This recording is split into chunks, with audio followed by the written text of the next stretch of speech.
오늘은 저희가 이제는 법인 사업자하고 개인 사업자에 대해서 제가 좀 여쭤보려고 해요. 네. 법인이나 개인이나 뭐 사업자는 사업자인데, 네, 그렇죠. 뭐 정기적인 세무조사도 받기도 하고, 네. 뭐 여러 가지 세무조사의 리스크들이 발생이 되잖아요. 네. 그리고 이제 개인 사업자 같은 경우에는 기준에 따라서는 뭐 성실신고 대상이라는 어떤 그런 제도도 있다고 하는데, 네, 맞습니다. 이런 부분들을 좀 여쭤보려고 하는데요. 네. 우선 법인 사업자 세무조사는 보통 어떤 경우에 이루어질까요? 일단 가장 일반적인 거는 이제 정기조사로 조사를 받게 되는 경우인데요. 그 외적으로는 특정한 세금 탈루 혐의가 있을 때는 비정기조사로 선정되기도 합니다. 일단 선정에 대해서 예를 들어서 말씀을 드리자면, 예를 들어서 이제 매출액 대비 비용이 너무 과다하다거나 아니면은 이제 같은 업종계에서 봤을 때 이익률이 현저히 낮다거나 그런 원인이 될 수 있을 거고요. 그 외적으로 이제 제3자의 신고에 의한 부분이 있는데 탈세 제보 신고가 됐다든지 차명계좌 사용에 대한 신고가 접수가 됐다든지 그런 부분이 원인이 돼서 조사로 선정되는 경우가 있습니다. 그리고 또 내가 거래하는 거래 상대방, 거래처가 조사를 받게 되는 경우에는 나와의 거래가 어떤 거래인지를 확인하는 거래사실 확인원이라는 그런 공문을 받아보실 수 있는데요. 그 공문이 이제 제출을 하게 되고 검토가 이루어지게 되면 추후에 후속 조치로 나 자체도 세무조사로 선정되는 경우가 생기게 됩니다.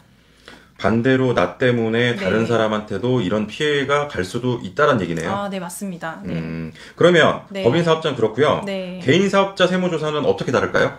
사실 개인 사업자도 법인과 마찬가지로 세무조사 선정되는 사유는 동일합니다. 그렇지만 이제 차이가 있다면 개인은 아무래도 법인보다 좀 제약이 덜 하다 보니 관리를 하시는 데 있어서 좀 미흡하신 부분이 생길 수 있다는 거죠.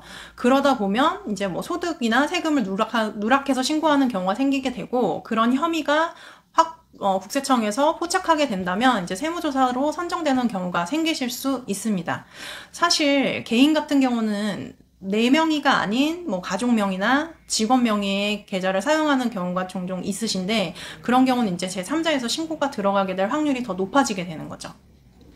그리고 아까 전에 이제 처음에 언급했던 네. 개인 사업자 중에 네. 성실신고 대상 업체가 있어요. 네, 맞습니다. 이 부분은 어떻게 되나요?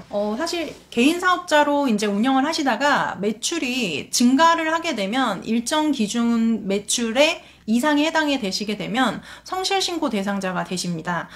이거는 이제 개인 같은 경우 똑같이 종합소득세로 신고를 하시긴 합니다만 성실신고 확인서를 내야 되는 그런 이제 대상이 되시는 거죠.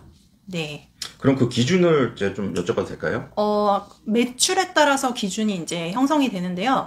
업종별로 매출 기준이 다릅니다.